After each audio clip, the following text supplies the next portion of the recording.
going on, guys? It's Kybelord, and we're back again with another deck profile. This time, it's none other than Sky Striker. This is a pure build. I know there's Numeron Sky Striker going around, and I know there's Dragoon Sky Striker going around, but right now, I opted for this pure build. I did struggle a lot building this. I looked at various builds online. I tested a few builds as well. I obviously asked my friends to see what they recommended, what to take out, what to put in. So yeah, this is the best I could try and come up with. I haven't tested it over remote duels, but I have tested online. And again, Sky Striker is a deck you definitely have to be patient with. And yeah, it's basically just adapting it to every format. So let's get started. All right, so starting with the main deck, as I said, I did struggle a lot with this build because Sky Striker, it's a deck that you really have to think through. You have to really have a good strategy to try and win.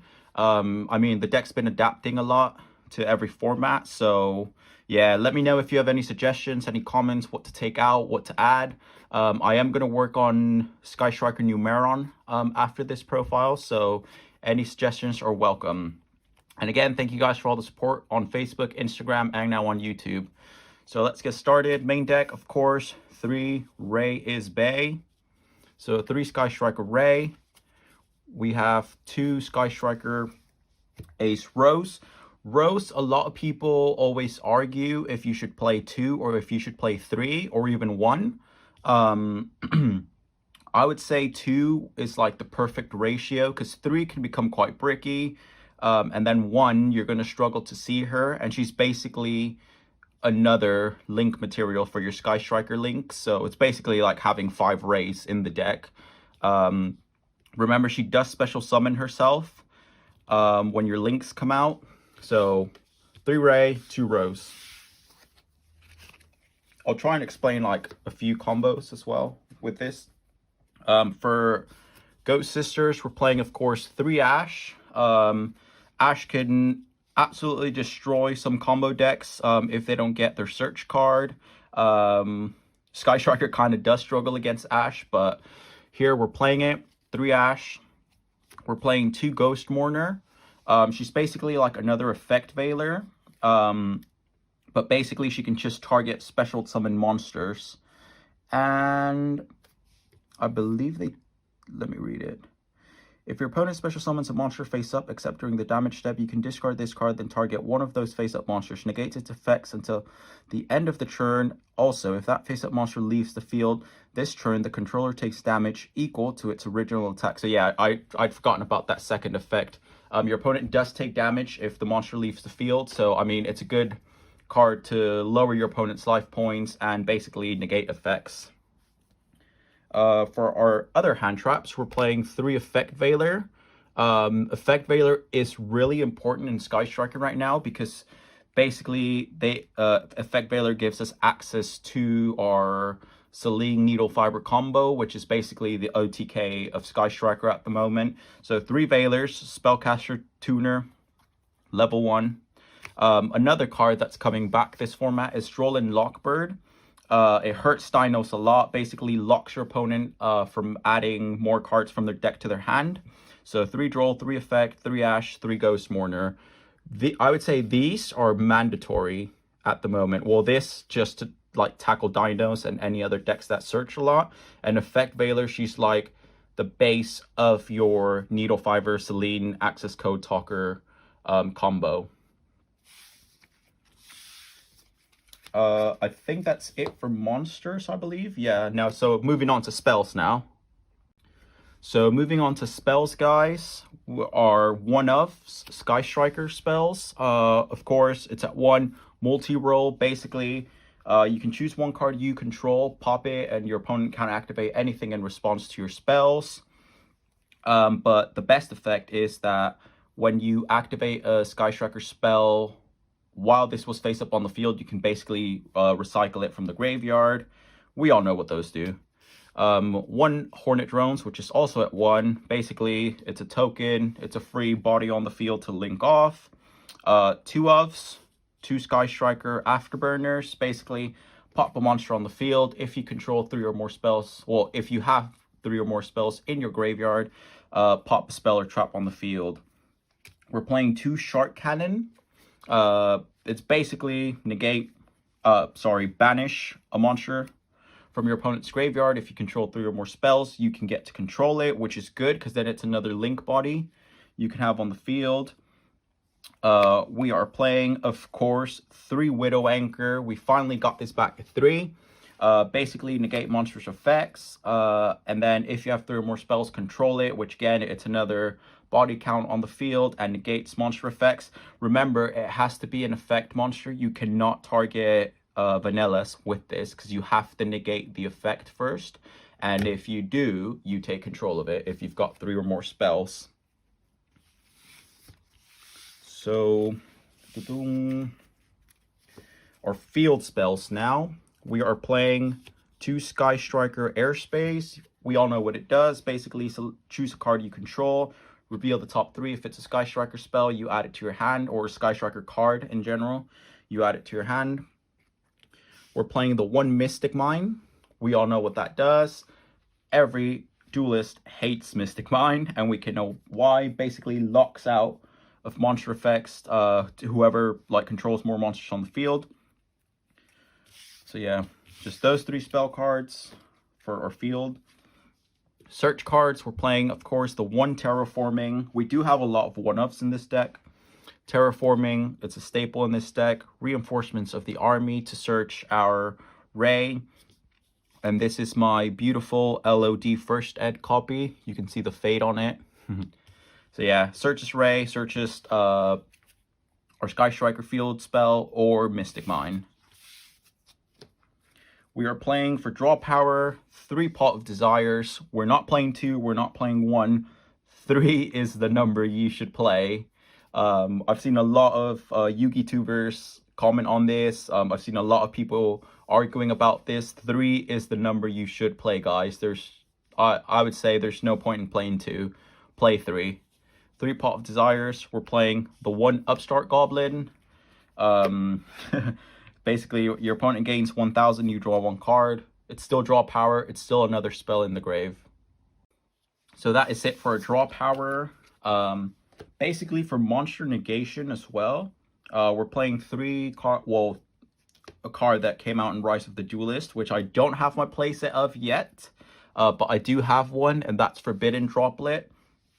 That's why the Dark Lord's in the thumbnail for the video. So 3 Forbidden Droplets. I've seen a lot of people playing triple Tactic Talents, but I would say Droplets would honestly be a better investment because you can set it, you can activate it during the battle phase. Basically, you can negate literally anything. Their attack is half, also their effects are negated, and your opponent cannot activate anything in response to this card's activation. So this is a guaranteed negate, and it works really well when you're trying to hit for game with your whole access code talker combo. So definitely 3 Forbidden Droplets. I mean, you can play TTT if you do have it. It's draw power. It can disrupt your opponent's combo, but I would definitely invest in Droplets. If you're gonna invest in Droplets or TTs, I'd rather Droplets. So 3 Droplets. We're just playing 3 trap cards in this deck, and of course you already know Infinite Impermanence, best trap card in the game by far. Negate monster effects. If the card was set before activating it, you can negate the whole column. You do have to watch out when you set it though, because if you set it and then activate it, it negates your column as well. And then it happened to me during an invoked match. I'd set it and then I tried activating invocation in the same column that I had it set, so it negated my effect pretty much. For the extra deck now, of course, we've got our beautiful Sky Striker token. We have to match the entire deck. And we've got the beautiful ultimate rares. Of course, we're playing 3 Shizuku. She's the one you want to bring out if you're going first, obviously. Her effect, she lets you search any Sky Striker spell with a different name to others in your graveyard. So if you're going first, you definitely have to summon Shizuku. If you're going second, you can link into Hayate. Of course, you're playing 3 ofs. Hayate, battle, send to the grave, Shizuku, end phase, search something. So 3 Shizuku, 3 Hayate, and of course the bad girl we just got at 3. 2 banlists ago, I believe. Sky Striker Kagari. She basically recycles any Sky Striker spell from your graveyard, and she gains 100 for every spell on your field. So, I mean, all these 3 at 3 again, well, Kagari, makes it really easy to kind of like recycle and search your Sky Striker spells.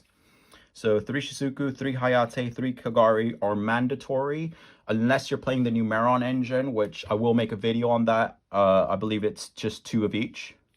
But yeah, 3. Let's appreciate the beautiful ultis. Just 1 Kagari because these 2 are prismatic. So yeah, 3, 3, 3. We are playing just the 1 Kana, also beautiful ultimate rare. Kana's just there. I mean, she can save you from duels. She basically, you target a monster your opponent controls and they can't attack for the rest of the turn. But again, she's just another link material. She's used for access code talker as well. So just 1 Kana. We're playing 2 Sky Striker Ace Seek.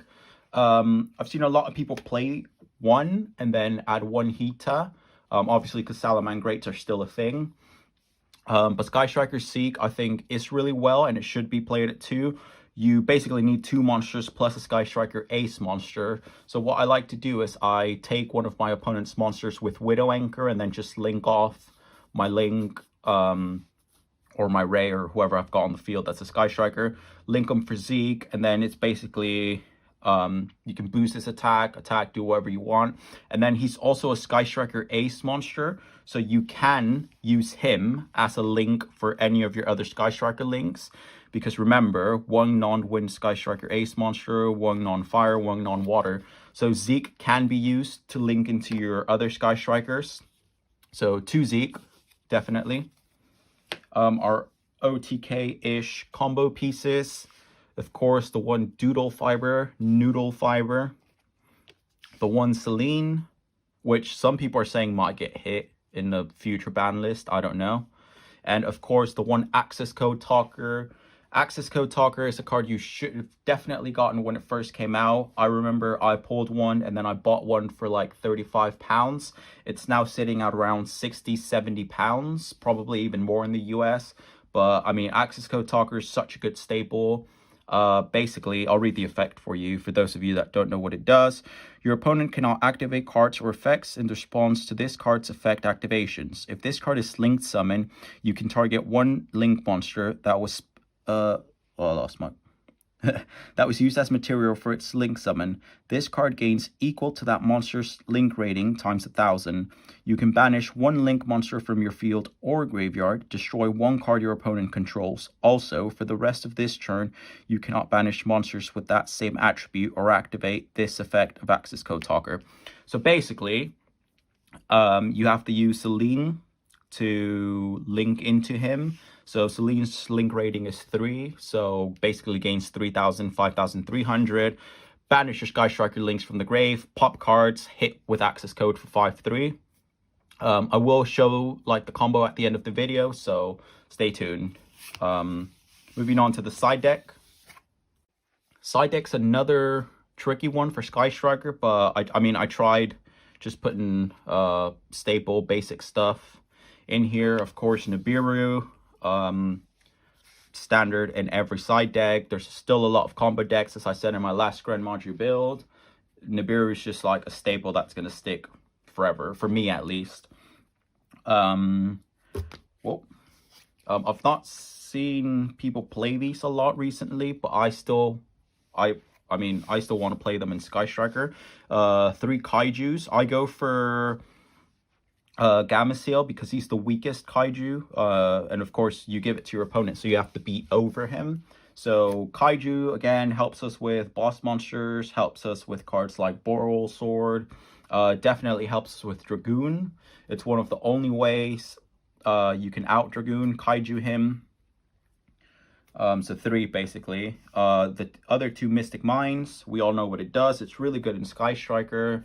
Locks your opponent if they control more than you do. And basically, a lot of people do is you have Mystic Mine on the field. If your opponent has more monsters than you, just stick to Hayate and then just keep attacking directly for 1500, then just basically grind like that. Remember, you don't have to always do the Hayate into Kagari into Shizuku every turn, because you will run out of resources. So if you can lock your opponent with Mystic Mine and then just Hayate them directly, slowly, that's like a good grind game you can do, and then just stick to that. Remember, you have to really plan your strategy with Sky Striker. You cannot rush a victory with them.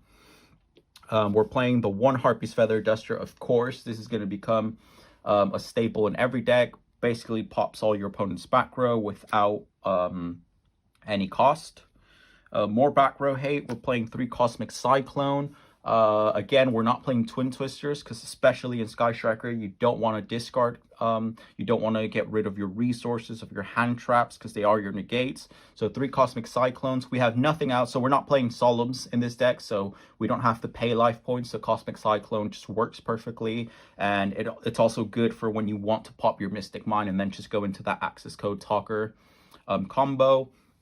And we are playing 3 Evenly Matched. You can never go wrong with Evenly Matched, especially going second in Sky Striker. Just try and banish your opponent's board and then just slowly grind your way. So 3 Evenly Matched, can never go wrong. I've got other suggestions for extra deck, but let me know what you guys think. They weren't my first choice, but I'm just going to show you anyway. Of course, the 3 there can be only 1. In Sky Striker, it works really well, because again, I said you can basically, there can be only 1 and then just grind your way with Hayate. So, I don't know, it does lock you out of, the whole Celine combo, because you do need a spellcaster monster to link into her, and she's a spellcaster, and then there can be only 1, won't physically let you link into them. And the other 2 that I thought were Dimensional Barrier. This is such an underrated card. It definitely destroys Pendulum monsters, but again, it can also be a really good way to out Dragoon. If you've seen like game 2, your opponent's playing Dragoon, you can side this in, set it, and then when they try and go into the whole Dragoon combo, basically flip it, declare fusion, they can't summon Dragoon that turn. It's a card you have to time really well. But yeah, definitely, I wouldn't main deck it, because you don't know if your opponent's playing Dragoon or like just fusions in general. It can be good against Invoked, Dogmatica, so there weren't like my main side deck choices, but it's definitely some I would consider. So now for the whole Doodle Fiber Celine Access Code Talker combo. You are going to need, for example, say you've got your Link on the field, and then you basically start off with Needle Fiber. So you need, obviously, just any other monster. You do need a tuner to summon him. So that's when Ash comes in. That's when Ghost Mourner comes in. That's when even, for example, Effect Veiler comes in, or no, Droll Lock isn't a tuner. So basically, I'm going to link into Needle Fiber using these 2 monsters, including a tuner. Basically, link off Ash, link off Hayate, summon Needle Fiber, and Needle Fiber's effect reads, if this card is link summoned, you can special summon 1 level 3 or lower tuner from your hand or deck in defense position, but it cannot activate its effects this turn. So basically, we've got Needle Fiber there. The one you're going to want to summon either from your hand or from your deck is, of course, Effect Veiler, Spellcaster level 1. We've got our tuner on the field, Spellcaster. We're going to link into Celine. 2 monsters, including a Spellcaster monster, Effect Veiler, Spellcaster, and her effect reads, if this card is link summoned, place spell counters on this card equal to the number of spells on the field and in the graveyards. Blah, blah, blah. Well, an Endymion. Quick effect. You can remove 3 spell counters from your field, special summon 1 spellcaster monster from your hand or graveyard in defense position in a zone this card points to. So, of course, in Sky Striker, we're playing tons of spell cards. You will definitely have a spell card on the field. Your opponent will definitely have spell cards. So you get like 10, 15 counters on this. So you remove 3. So these 2 are already in the graveyard because they were linked off for Selene. So remove the counters, bring back Veiler, spellcaster to a zone Selene points to, and then for Access Code Talker, you just need 2 monsters. He's a link 4, so you're going to link Selene, and you're going to link Effect Veiler for Access Code Talker. You've got Access Code Talker on the field, and for example, say we've got Needle Fiber in the grave, we've got Selene in grave, we've got Hayate in the grave, we've got Kagari in the grave. So his effect is, I'm going to read it to you. You can target 1 link monster that was used as material for its link summon. This card gains attack equal to that monster's link rating times 1,000. So of course we're going to choose Selene, who's our highest link in the grave, link 3. So our Access Code Talker is going to gain 3,000 in attack. So he's now at 5/3.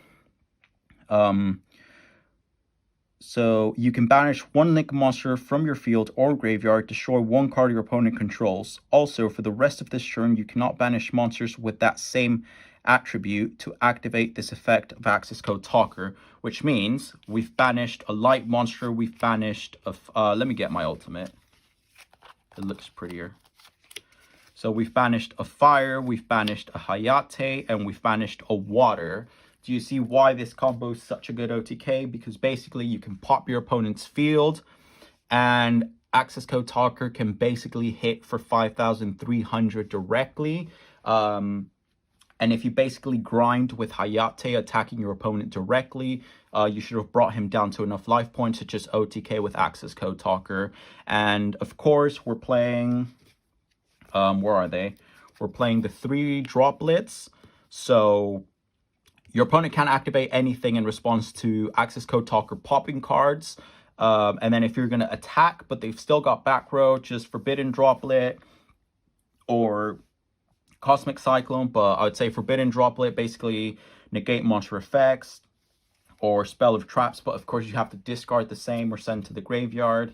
So that's why I said Droplets is better than Triple Tactic Talents.